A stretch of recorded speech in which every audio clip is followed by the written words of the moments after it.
குடிமையியல். நமது இந்திய அரசியல் அமைப்பு சட்டம் எத்தனை ஷரத்துக்களை கொண்டுள்ளது? 444. நமது இந்திய அரசியல் சட்டம் எத்தனை பாகங்களாக பிரிக்கப்பட்டுள்ளது? 24. நமது அரசியல் அமைப்பு சட்டம் அரசியல் அமைப்பு நிர்ணய சபையால் ஒருமனதாக ஏற்றுக்கொள்ளப்பட்ட ஆண்டு 1949 நவம்பர் 26. அரசியல் அமைப்பு சட்டம் நடைமுறைக்கு வந்த ஆண்டு 1950 ஜனவரி 26.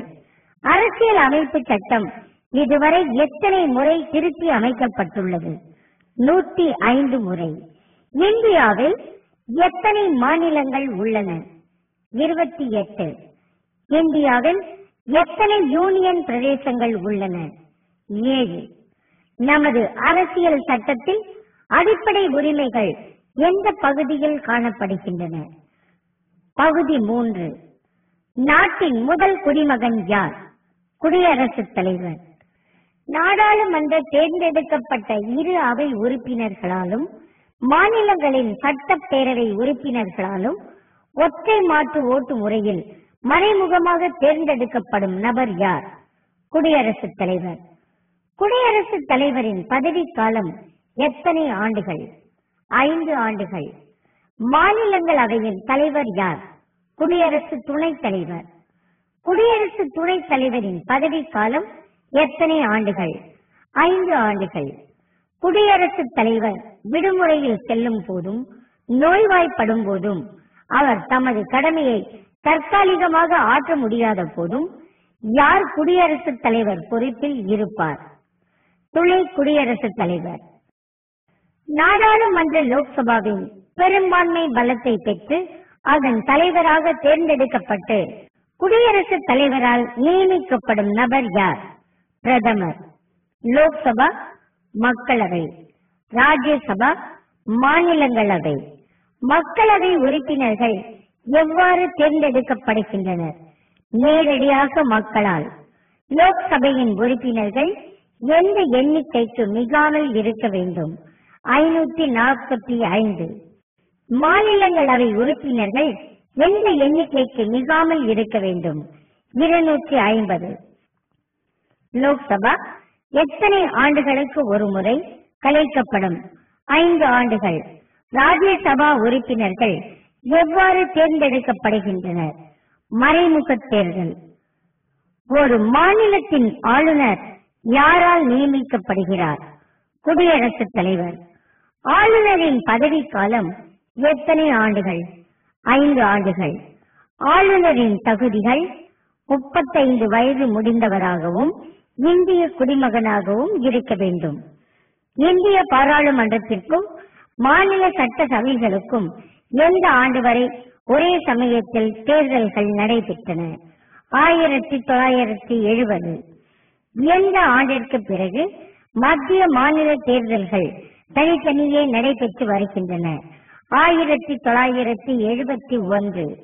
முதல் தேர்தல் நடைபெற்ற ஆண்டு 1952. அரசியல் சட்டம் எத்தனை மொழிகளை தேசிய மொழிகளாக ஏற்றுள்ளது? 22. தேசிய கொடி எத்தனை நிறங்களால் ஆனது? 3. மூவர்ண கொடி பெற்றுள்ள நிறங்கள் மேலே காவி, கீழே பச்சை, நடுவே வெண்மை. மூவர்ண கொடியில் அமைந்துள்ள தர்ம சக்கரம் எத்தனை ஆரங்களுடன் அமைந்துள்ளது? 24. தேசிய கொடியின் காவி நிறம் எதை குறிக்கிறது? வீரம், தியாகம். தேசிய கொடியின் வெண்மை நிறம் எதை குறிக்கிறது? உண்மை மற்றும் அமைதி. தேசிய கொடியின் பச்சை நிறம் எதை குறிக்கிறது? வளத்தையும் நம்பிக்கையையும். தேசிய கொடி அரசியல் நிர்ணய சபையால் எந்த ஆண்டு அங்கீகரிக்கப்பட்டது? 1947 ஆண்டு ஜூலை 22. தேசிய கொடியின் நீளம், அகலம் இவற்றுக்கிடையே உள்ள விகிதம் 3:2. தேசிய கீதமாகிய ஜனகன மன பாடலை இயற்றியவர் யார்? ரவீந்திரநாத் தாகூர். தேசிய கீதம் முதலில் கல்கத்தா காங்கிரஸ் மாநாட்டில் எந்த ஆண்டு பாடப்பட்டது? 1911 ஆண்டு டிசம்பர் 27 தேதி. தேசிய கீதம் பாடி முடிக்க எடுத்துக்கொள்ளும் கால அளவு 52 வினாடிகள். தேசிய கீதம் தாகூரால் மார்னிங் சாங் ஆஃப் இந்தியா என்ற தலைப்பில் ஆங்கிலத்திற்கு மொழிபெயர்க்கப்பட்ட ஆண்டு 1919. ஜனகண மன பாடலை தேசிய கீதமாக இந்திய அரசால் ஏற்றுக்கொள்ளப்பட்ட ஆண்டு 1950 ஜனவரி 24. வந்தே மாதிரம் என்ற பாடல் எதில் இருந்து எடுக்கப்பட்டது? ஆனந்த மடம். ஆனந்த மடம் எந்த ஆண்டு பதிப்பு செய்யப்பட்டது? 1882. வந்தே மாதிர பாடலை பங்கிம் சந்திர சட்டர்ஜி எந்த மொழியில் உருவாக்கினார்? சமஸ்கிருதம். வந்தே மாதிர பாடல் யாரால் ஆங்கிலத்தில் மொழிபெயர்ப்பு செய்யப்பட்டது? அரவிந்தர். வந்தே மாதிரம் கொல்கத்தா காங்கிரஸ் மாநாட்டில் முதலில் பாடப்பட்ட ஆண்டு 1896. வந்தே மாதிரம் தேசிய பாடலாக இந்திய அரசால் ஏற்றுக்கொள்ளப்பட்ட ஆண்டு 1950 ஜனவரி 24. இந்தியாவின் தேசிய விலங்கு புலி. இந்தியாவின் தேசிய மலர் தாமரை. இந்தியாவின் தேசிய விளையாட்டு ஹாக்கி. இந்தியாவின் தேசிய பழம் மாம்பழம். இந்தியாவின் தேசிய பறவை மயில். இந்தியாவின் தேசிய மரம் ஆலமரம். இந்தியாவின் தேசிய பானம் தேநீர். டீ. அதிக மக்கள் தொகை கொண்ட மாநிலம் எது? உத்தரப்பிரதேசம். நிலப்பரப்பில் பெரிய மாநிலம் எது? ராஜஸ்தான். மத சார்பற்ற அரசு என்றால் என்ன? எல்லா மதங்களுக்கும் சம உரிமை. இந்திய மறுமலர்ச்சியின் தந்தை என பொதுவாக கருதப்படுபவர் யார்? ராஜாராம் மோகன் ராய். இந்தியா என்பது பல மாநிலங்கள் சேர்ந்த ஒரு ஒன்றியம். மதுவிலக்கு எதன் அதிகாரத்திற்கு உட்பட்டது? மாநில அரசு. மத்தியில் அனைத்து அமைச்சர்களும் யாரால் நியமிக்கப்படுகிறார்கள்? குடியரசுத் தலைவரால். இந்திய ராணுவத்தின் தலைமை கமாண்டர் யார்? குடியரசுத் தலைவர். இந்தியாவின் அட்டர்னி ஜெனரல் யாரால் நியமிக்கப்படுகிறார்? குடியரசுத் தலைவரால். மக்களவை ஆயுட்காலம் 5 ஆண்டுகள். இந்திய பிரதமர் எத்தனை வயது நிரம்பியவராக இருத்தல் வேண்டும்? 25. இந்தியாவில் வாக்காளருக்கான ஓட்டுரிமை வயது 18. மாநிலங்களவை உறுப்பினர்கள் எத்தனை வயது நிரம்பியவராக இருத்தல் வேண்டும்? 30. முதலில் குடியரசுத் தலைவர் ஆட்சி இந்தியாவில் எந்த மாநிலத்தில் பிரகடனப்படுத்தப்பட்டது? கேரளா. உச்ச நீதிமன்ற நீதிபதியை பதவி நீக்கம் செய்யும் அதிகாரம் யாரிடம் உள்ளது? பாராளுமன்றம். நமது தேசிய கொடி நமக்கு யார் சார்பாக அளிக்கப்பட்டது? இந்திய பெண்கள். மக்களவைக்கு 2 உறுப்பினர்களை குடியரசுத் தலைவர் நியமனம் செய்யலாம். அவர்கள் யாராக இருக்க வேண்டும்? ஆங்கிலோ இந்திய சமுதாயத்தவர்களாக. நமது அரசியல் சட்டத்தின் எந்த தரப்பு ஜம்மு காஷ்மீருக்கு தனி சிறப்பளிக்கிறது? 370. உயர்நீதிமன்ற தலைமை நீதிபதி யாரால் நியமனம் செய்யப்படுகிறார்? குடியரசுத் தலைவர். நிதி கமிஷன் எத்தனை ஆண்டுகளுக்கு ஒரு முறை அமைக்கப்படும்? 5 ஆண்டுகள். இந்தியாவில் எந்த மாநிலத்தில் தாழ்த்தப்பட்ட இனத்தவர்களுக்காக அதிக மக்களவை இடங்கள் ஒதுக்கப்பட்டுள்ளன? உத்தரப்பிரதேசம். அரசியல் சாசனம் நமக்கு யாரால் வழங்கப்பட்டது? இந்திய மக்களால். நிதி மசோதாவை மாநிலங்களவை எத்தனை நாட்களுக்கு தன் வசம் வைத்துக் கொள்ளலாம்? 14 நாட்கள். எந்த மாநிலம் நீண்ட காலம் குடியரசுத் தலைவர் ஆட்சியின் கீழ் இருந்துள்ளது? பஞ்சாப். தேர்தல் கமிஷன் எத்தனை ஆண்டுகளுக்கு ஒரு முறை மாற்றி அமைக்கப்படும்?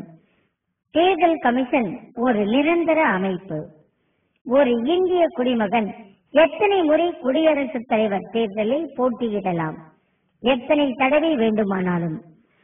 அடிப்படை உரிமைகளின் காப்பாளர் யார்? உச்ச நீதிமன்றமும் உயர் நீதிமன்றமும். குடியரசுத் தலைவர் ஆட்சி ஒரு மாநிலத்தில் எத்தனை ஆண்டுகள் நடைமுறையில் இருக்கலாம்? 3 ஆண்டுகள். மக்களவையின் தலைவர் யார்? சபாநாயகர். மத்திய அமைச்சர்கள் கூட்டாக எந்த அவைக்கு பொறுப்பாவார்கள்? மக்களவைக்கு. குடியரசு துணைத் தலைவரை நீக்க வேண்டுமானால் அந்த மசோதா முதலில் எந்த அவையில் கொண்டு வர வேண்டும்? மாநிலங்களவையில். இந்தியா மொழிவாரி மாநிலங்களாக எந்த ஆண்டு பிரிக்கப்பட்டது? 1956ஆம் ஆண்டு. இந்திய அரசியல் அமைப்பு சாசனம் எத்தனை அட்டவணைகளை கொண்டது? 12. மக்களாட்சியில் எது மிகவும் இழிவானது? தீண்டாமை. வாக்குரிமை வயது 18 என நிர்ணயம் செய்யப்பட்ட போது பிரதமராக இருந்தவர் யார்? ராஜீவ்காந்தி. பெண்களுக்கு சொத்தில் உரிமை எந்த ஆண்டு அளிக்கப்பட்டது? 1956. எந்த தீர்மானத்தின் மூலம் எதிர்கட்சிகள் ஆளும் கட்சியின் நடவடிக்கைகளை தடுக்கலாம்? நம்பிக்கையில்லா தீர்மானம். இந்தியாவில் உள்ள அரசாங்க அலுவலக மொழிகள் எத்தனை? 22. தேர்தல் ஆணையம் எதை பாதுகாக்க உருவாக்கப்பட்டது? மக்களாட்சி மரபை. நெருக்கடி நிலை காலங்களில் இந்திய அரசியல் அமைப்பு என்ன தன்மையுடையதாக உள்ளது? ஒற்றையாட்சி. அரசியல் கட்சிகளுக்கு அங்கீகாரம் அளிக்கும் உரிமை யாருக்கு உண்டு? தேர்தல் கமிஷன். திட்ட கமிஷனின் தலைவர் யார்? பிரதம மந்திரி. இந்திய அரசியல் அமைப்பு எத்தனை அடிப்படை உரிமைகளை கொண்டது? 6. இந்திய அரசாங்க அமைப்பில் ஏற்படும் சிக்கல்களை தீர்க்க உதவுவது உச்ச நீதிமன்றம். இந்தியாவின் உயர்ந்த சட்டம் எது? அரசியல் அமைப்பு சட்டம். உயர் நீதிமன்ற நீதிபதியின் ஓய்வு வயது என்ன? 62. இந்தியாவின் இணைப்பு மொழி எது? ஆங்கிலம். வாக்குரிமை என்பது என்ன? வயது வந்தோர் உரிமை. ஒரு மாநிலத்தில் ஜனாதிபதி ஆட்சி இருக்கும் பொழுது பட்ஜெட் தயாரிக்கும் அதிகாரம் எந்த சபைக்கு அளிக்கப்படுகிறது? லோக்சபை. இந்திய லோக்சபையின் முதல் பெண் துணை சபாநாயகர் யார்? Violet Alva.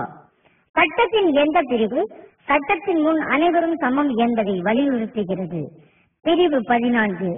ஒரு மாநில அரசை கலைக்கும் உரிமையை ஜனாதிபதிக்கு எந்த சட்டப்பிரிவு அளிக்கிறது? 356. பாராளுமன்றத்தின் நடுநிலை அதிகாரி யார்? பாராளுமன்ற செயலர். இந்திய அரசின் அரசியல் கொள்கைகளும் இந்திய மக்களின் தேவைகளும் எதில் விவரிக்கப்பட்டுள்ளன? முகப்புரை. பிரெஞ்சு புரட்சியின் தாரக மந்திரங்களான சுதந்திரம், சமத்துவம், சகோதரத்துவம் ஆகியவற்றை பிரதிபலிப்பதாக அமைந்துள்ள சாசனம் எது? இந்திய அரசியல் சாசனம். ஜனநாயகத்தை பாதுகாக்க ஏதுவாக இருப்பது எது? வயது வந்தோர் வாக்குரிமை. இந்திய அரசியல் அமைப்பின் அடிப்படை குறிக்கோள் என்ன? கூட்டாட்சி அமைப்பு. இந்திய அரசியல் அமைப்பு சட்டத்திற்கான விளக்கங்களை மத்திய மாநில அரசுகள் எந்த நீதிமன்றத்திடம் கேட்டு தெளிவு பெறலாம்? உச்ச நீதிமன்றத்திடம். பிரிட்டன், இங்கிலாந்து பாராளுமன்றத்தின் பெயர் என்ன? பார்லிமெண்ட். டென்மார்க் பாராளுமன்றத்தின் பெயர் என்ன? போல்கெட்டிங். இந்திய பாராளுமன்றத்தின் பெயர் லோக்சபா, ராஜ்யசபா. இஸ்ரேல் நாட்டின் பாராளுமன்ற பெயர் நெஸ்ஸட். ஜப்பான் நாட்டின் பாராளுமன்ற பெயர் டயட். நேபாள நாட்டின் பாராளுமன்ற பெயர் பஞ்சாயத்து. அமெரிக்க நாட்டின் பாராளுமன்ற பெயர் காங்கிரஸ். ருஷ்யாவின் பாராளுமன்ற பெயர் சுப்ரீம் சோவியத். நார்வே நாட்டின் பாராளுமன்ற பெயர் ஸ்டோர்டிங்.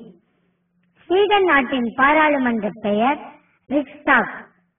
அர்ஜென்டினா நாட்டின் பாராளுமன்ற பெயர் நேஷனல் காங்கிரஸ். ஒன்றுபட்ட இந்தியாவின் பிரதான அதிகாரி யார்? ஜனாதிபதி. டேண்டன் குழு அமைக்கப்பட்டதன் நோக்கம் என்ன? பொதுத்துறையை வலுப்படுத்த. மாநிலங்கள் அவை உறுப்பினர்களின் அதிகப்படியான எண்ணிக்கை 250 உறுப்பினர்கள். ஒரு கட்சி தேசிய கட்சியாக அங்கீகரிக்கப்பட எத்தனை மாநிலங்களால் அங்கீகரிக்கப்பட வேண்டும்? 4. அரசியல் அமைப்பில் எத்தனை வகை நெருக்கடி நிலை உள்ளது? 3. திட்ட ஆணையம் என்பது என்ன? சட்டபூர்வமான அமைப்பு. மத்திய பட்டியலில் அடங்கும் வகைப்பாடுகள் எத்தனை? 97 வகைப்பாடுகள். மக்களவை சபாநாயகரின் ஊதியத்தினை நிர்ணயிப்பது அரசியல் அமைப்பு. தமிழ்நாடு அரசின் அடையாள சின்னம் எந்த ஊரில் உள்ள கோயிலின் கோபுரம்? ஸ்ரீவில்லிபுத்தூர். மத்திய அரசும் மாநில அரசும் பகிர்ந்து கொள்ளும் வரி எது? வருமான வரி. இந்தியாவில் அடிப்படை உரிமைகளை நிறுத்தி வைக்கும் அதிகாரம் பெற்றுள்ளது யார்? ஜனாதிபதி. வயது வந்தோர் அனைவருக்கும் வாக்குரிமை கொடுப்பதன் நோக்கம் சமூக சமத்துவம். இந்தியாவில் அடிப்படை உரிமைகளை பாதுகாப்பது எது? தலைமை நீதிமன்றம். எந்த அடிப்படை உரிமை மத சார்பற்ற அரசின் தன்மையை குறிக்கும்? மத உரிமை. அரசியல் நிர்ணய அவையின் அரசியல் சட்டத்தை உருவாக்கும் குழுவில் தலைவராக செயல்பட்டவர் யார்? டாக்டர் அம்பேத்கர். 42வது திருத்தம் மூலம் இந்திய அரசியல் அமைப்பு சட்டத்தில் சேர்த்துக் கொள்ளப்பட்டது எது? அடிப்படை கடமைகள். இந்திய அரசியல் அமைப்பு இந்தியாவை எவ்வாறு விளக்குகிறது? மாநிலங்களின் கூட்டமைப்பு. அரசின் நெறிசை நியதிகளை உள்ளடக்கி இருப்பது எது? அரசியல் அமைப்பின் 4வது பகுதி. மக்களவையின் உயர்ந்தபட்ச உறுப்பினர்களின் எண்ணிக்கை என்ன? 545. ஜவஹர் ரோஜ்கார் யோஜனா யாருக்கு உதவ ஆரம்பிக்கப்பட்டது? வேலையற்ற கிராமப்புற ஏழை மக்களுக்கு. எந்த நாளில் 14 வங்கிகள் இந்தியாவில் தேசியமயமாக்கப்பட்டன? ஜூலை 19, 1969. 1980 எத்தனை வங்கிகள் தேசியமயமாக்கப்பட்டன? 6. ரிசர்வ் வங்கி எந்த ஆண்டு தேசியமயமாக்கப்பட்டது? 1949. இந்திய 50 ரூபாய் நோட்டில் யார் கையெழுத்து உள்ளது? ரிசர்வ் பேங்க் கவர்னருடையது. இந்தியாவின் முதல் உப ஜனாதிபதி யார்? எஸ். ராதாகிருஷ்ணன். உலகிலேயே மிகப்பெரிய ஜனநாயக குடியரசு நாடு எது? இந்தியா. மாநில அரசுக்கு முக்கிய வருவாய் கிடைப்பது எதன் மூலம்? விற்பனை வரி. இந்திய அரசியல் சாசனத்தில் அடங்காத அடிப்படை உரிமைகளில் ஒன்று சொத்துரிமை. உலகிலேயே மிக நீளமான எழுத்து வடிவ அரசியல் சாசனம் கொண்டது எது? இந்தியா. கமோடர் என்ற ராணுவ கமிஷன் பதவி எதில் வகிக்கப்படுகிறது? கப்பற்படை. மண்டல் கமிஷன் அறிக்கையை நிராகரித்த மாநிலம் எது? மேற்கு வங்காளம். எந்த காங்கிரஸ் மாநாட்டில் அரசியல் சாசன அடிப்படை உரிமைகளுக்கும் பொருளாதார திட்டத்திற்கும் தீர்மானம் நிறைவேற்றினர்? கராச்சி மாநாடு. 1931. மரண தண்டனை பெற்ற கைதி கருணை மனுவை யாருக்கு சமர்ப்பிக்க வேண்டும்? ஜனாதிபதி. 1950ஆம் ஆண்டுக்கு பிறகு சென்னை மாநிலத்தின் கடைசி காங்கிரஸ் முதலமைச்சர் யார்? கே. பக்தவச்சலம். இந்தியா எந்த ஆண்டிலிருந்து ஐநா சபையின் உறுப்பினராக இருந்து வருகிறது? 1945. இந்திய உச்ச நீதிமன்றத்தை நிறுவியது எது? அரசியல் அமைப்பு. பொது கணக்காய்வு குழுவின் தலைவர் யார்? எதிர்கட்சி உறுப்பினர். தேசிய வளர்ச்சி குழுவின் தலைவர் யார்? பிரதமர். உலகின் மிகச் சிறிய குடியரசு நாடு எது? நவ்ரு. சர்தார் சரோவர் திட்டம் எந்தெந்த மாநிலங்களை உள்ளடக்கியது? மத்திய பிரதேசம், குஜராத், மகாராஷ்டிரா. ஈரான் நாட்டு பாராளுமன்றத்தின் பெயர் என்ன? மஜ்லிஸ். தொட்டில் குழந்தை திட்டத்தை அறிமுகப்படுத்திய முதலமைச்சர் யார்? செல்வி ஜெயலலிதா. ஸ்ரீலங்காவின் முதல் பெண் பிரதமர் யார்?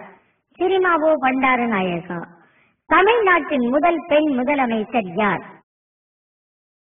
வி. என். ஜானகி. இந்தியாவிலேயே அதிக மந்திரிகள் உள்ள மாநில அமைச்சரவை எது? உத்தரப்பிரதேசம். ஹண்டர் கமிஷனின் முக்கிய பணி என்ன? கல்வி சீர்திருத்தங்கள்.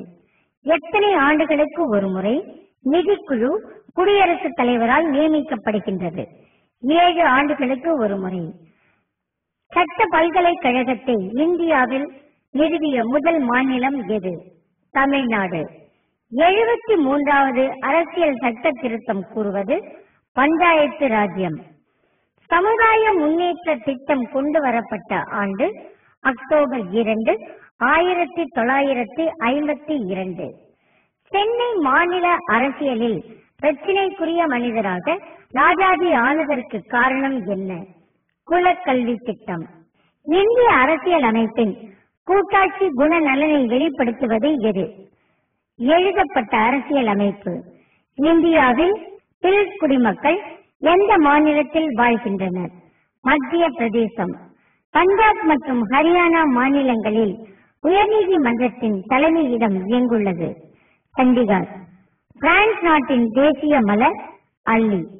அரசு வழிகாட்டு நெறிமுறை விதிகளை இந்தியா எந்த நாட்டு அரசியல் அமைப்பிலிருந்து கடனாக பெற்றது? அயர்லாந்து. பாராளுமன்ற அரசாங்க முறையில் யார் கேபினெட் கூட்டங்களுக்கு தலைமை வகிப்பது? பிரதம மந்திரி. இந்திய அரசியல் அமைப்பு சட்டம் அளிப்பது ஒற்றை குடியுரிமை. இந்திய பாராளுமன்ற உறுப்பினராக இல்லாத ஒருவர் அதிகபட்சம் எவ்வளவு காலத்திற்கு மந்திரியாக நீடிக்க முடியும்? 6 மாதங்கள். எந்த ஆண்டு மாநிலங்கள் மொழியின் அடிப்படையில் மாற்றி அமைக்கப்பட்டன?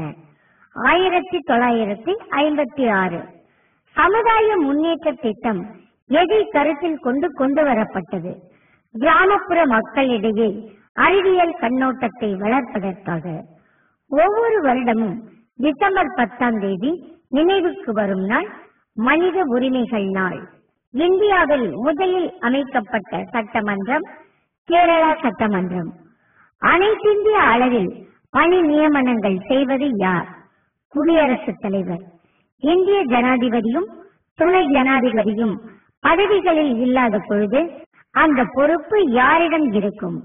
உச்ச நீதிமன்ற தலைமை நீதிபதி. சம வருமான சட்டம் கொண்டு வரப்பட்ட ஆண்டு 1976. குடும்ப நீதிமன்றங்கள் ஏற்படுத்தப்பட்ட ஆண்டு 1984. காங்கிரஸ் கட்சியின் முதல் மாநாடு சென்னையில் நடைபெற்ற ஆண்டு 1887. அமைச்சர்களுக்கு தாங்கள் வகிக்கும் துறைகளை ஒதுக்குபவர் யார்? பிரதம அமைச்சர். இந்திய அரசியல் அமைப்பில் சிறுபான்மையினரின் விருப்பத்தை பாதுகாக்கக்கூடிய விதி எது? விதி 29. தமிழ்நாட்டின் மிகப்பெரிய பார்லிமெண்ட் தொகுதி எது? வட சென்னை. இந்திய அரசு பணியாளர் துறையை தோற்றுவித்தவர் யார்? காரன்வாலிஸ் பிரபு. பாராளுமன்ற அமைப்பில் உண்மையான அதிகாரம் யாரிடம் உள்ளது? Union cabinet. புதுச்சேரி யூனியன் பிரதேசத்தின் ஆட்சி மொழி எது? தமிழ். இந்தியாவில் முதல் முஸ்லிம் குடியரசுத் தலைவர் யார்? ஜாகிர் ஹுசேன். இந்திய திட்டக்குழு ஆரம்பிக்கப்பட்ட ஆண்டு 1950. மாநில சட்டமன்றத்திற்கு எத்தனை ஆங்கிலோ இந்தியர்கள் நியமிக்கப்படலாம்? 1. வயது வந்தோர் கல்வி முறைக்கு தேர்ந்தெடுக்கப்படுவோர் வயது விகிதம் என்ன? 15 முதல் 35 வரை. லால் பகதூர் சாஸ்திரி தேசிய ஆட்சித்துறை கல்விக் கழகம் இருக்கும் இடம் எது? முசௌரி. சட்டத்தின் அடிப்படையில் குடிமகன் என்ற உரிமையை நெறிப்படுத்துவது யார்? பாராளுமன்றம். ஒரு மாநிலத்தில் முதலில் பெண் தலித் முதலமைச்சராக பதவி வகித்தவர் யார்? செல்வி மாயாவதி. சுதந்திர தினத்தன்று டெல்லி செங்கோட்டையில் கொடியேற்றுபவர் யார்? பிரதம மந்திரி. இந்தியாவில் உள்ள அனைத்திந்திய பணிகளில் முக்கியமான பணி எது? இந்திய ஆட்சித்துறை பணி. இந்திய குடிமகனின் தற்போதைய அடிப்படை கடமைகள் மொத்தம் எத்தனை? 11. தடா போன்ற சட்டங்கள் நிறைவேற்ற அனுமதி அளிக்கும் அரசியல் சட்ட பிரிவு எது? பிரிவு 22. புதுச்சேரி ஆட்சிக்கு உட்பட்ட ஏனம் பகுதி எந்த மாநிலத்தில் உள்ளது? ஆந்திரா. இந்தியாவில் எந்த வகை அரசாங்கம் உள்ளது? பாராளுமன்ற அரசாங்கம். திரிபுராவில் உள்ள லோக்சபா தொகுதிகளின் எண்ணிக்கை 2. ஒரு சட்டம் செல்லாது என்று கூறும் அதிகாரம் யாருக்கு உள்ளது? உச்ச நீதிமன்றம். பாராளுமன்றத்தின் முக்கிய பணி என்ன? சட்டம் இயற்றல். 3 அடுக்கு ஊராட்சி முறையை பரிந்துரைத்தவர் யார்? பல்வந்த் ராய் மேத்தா. பாராளுமன்ற தேர்தலில் போட்டியிடும் வேட்பாளர் ஒருவர் செலவு செய்ய தேர்தல் கமிஷனால் அனுமதிக்கப்பட்ட உச்ச அளவு தொகை எவ்வளவு? ரூபாய் 25 லட்சம். இந்திய மாநிலங்களுள் எந்த ஒரு மாநிலம் முதலில் உலக வங்கியிடமிருந்து ரூபாய் 10,000 கோடி கடனாக வாங்கியுள்ளது. ஆந்திர பிரதேசம் மத சுதந்திரம் பற்றி குறிப்பிடும் சட்டப்பிரிவு எது? விதி 25 முதல் 28 வரை. அடிப்படை உரிமைகளின் முக்கிய நோக்கம் என்ன? தனி மனித சுதந்திரத்தை உறுதிப்படுத்துவது. இந்திய பாராளுமன்ற குழுக்களிலேயே இக்குழு அதிக உறுப்பினர்களை கொண்டது. மதிப்பீட்டு குழு. பொது கணக்கு குழுவின் தலைவராக இருப்பவர் யார்? எதிர்கட்சி தலைவர். இந்திய அரசியல் அமைப்பில் முதலில் எத்தனை அட்டவணைகள் இருந்தன? 8.